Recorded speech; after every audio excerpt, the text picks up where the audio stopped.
Good afternoon, everybody. Yes, delighted to be here today to tell you what we've been looking at within our remote and rural location on the west coast of Scotland. Next slide, please. So just really a bit of context. Argyll and Bute, as you'll see from this picture, covers a very extensive area on the west coast of Scotland, approximately 2,500 square miles. And within our catchment area, we have 7 hospitals and 41 GP surgeries scattered, some quite close to the urban centre of Glasgow, but the majority are in very remote and island locations, the Isle of Mull, Col and Tiree, Islay, and Kintyre as well. So we are a significantly remote area separated by water as well as road. And you'll see in the picture there that we have a few sort of difficulties. The most recent picture on the right there is our renowned Rest and Be Thankful road, which unfortunately at the moment is suffering significant landslides. So transport and delays are an issue that we've had to cope with over a number of years. And when we begin to look at what we do in our logistics around this, we have significant inequalities in both service and time to access a variety of clinical services, including lab services. Obviously, this is down to some of the geography I've mentioned there, but you can imagine weather or particularly timings for onward transfer to external labs. So, for instance, we've got sort of hubs where we pick up stuff, but then have to wait to the next day before that goes on to other labs, particularly in Glasgow and on to Inverness. But we're a creative lot in Argyll and Bute, I'm delighted to say. We use a range of drivers and vans. We even have arrangements with the local bread van on the Isle of Mull. These sorts of local issues are great in a sense of resilience, but actually are not good in ensuring a consistent and frequent service. And at times we are very limited by ferry timetables. We have more sailings in the summer. The picture in front of you is Oban Harbour, lots of sailings during the summer, but in the winter that's a reduced amount. And although we've got some airports on some of our islands, again, the flights of those are quite logistically infrequent. And this can add extra delays of 2, 3 or 4 days. So within our sort of current logistical arrangements, we have up to 4 or 7 vehicles, which at the moment are crossing the whole of Argyll and Bute and travelling into Glasgow, where the main laboratory is, although we have a quite significant laboratory in the Oban area. And this means we tot up something like 300,000 miles a year, which is the equivalent of 4 full-time drivers who are on the road right through the winter. And obviously there's a significant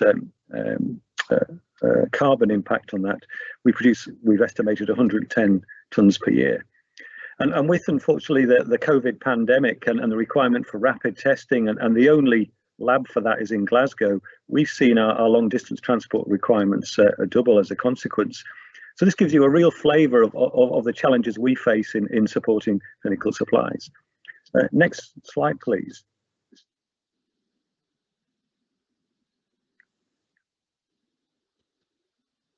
Thank you. The key element with our examination of what we can do is very much about actually what will drones do for us, and we're really looking here at a number of things. How would it fit within our existing multi-purpose logistics? We don't just move clinical supplies.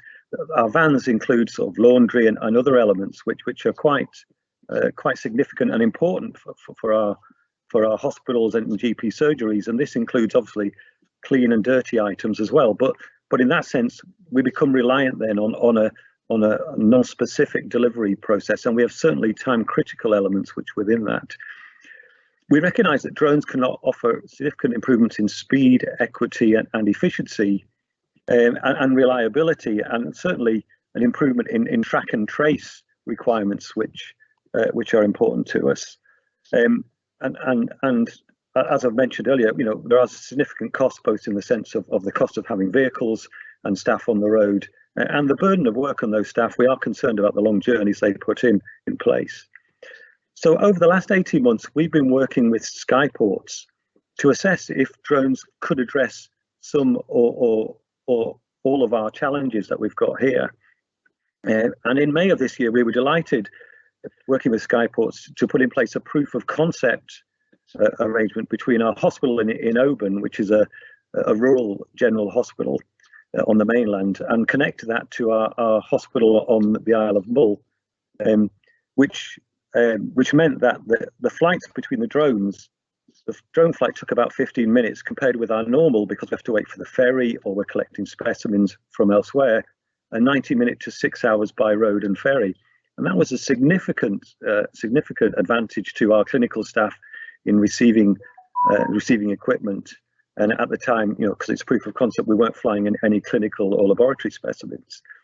But we were also looking at this as what do the communities view as this, and actually what is the acceptability of this? And we found that with our initial proof of concept working with Skyport, the user acceptability was very high. Staff welcomed the use of the technology and the improvements it offered for patient care and speed of response. Feedback from our public was also very positive for the use of drones for NHS supplies in this area, recognising the benefits and as well as being alert to the potential costs.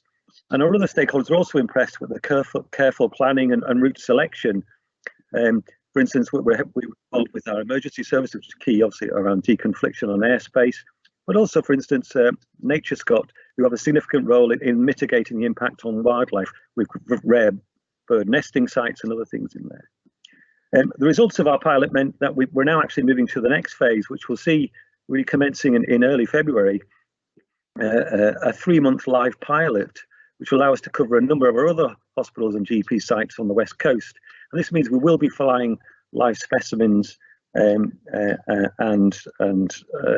possible medical supplies to support our services, and seeing actually what are the benefits that will bring, and we'll be formally evaluating that.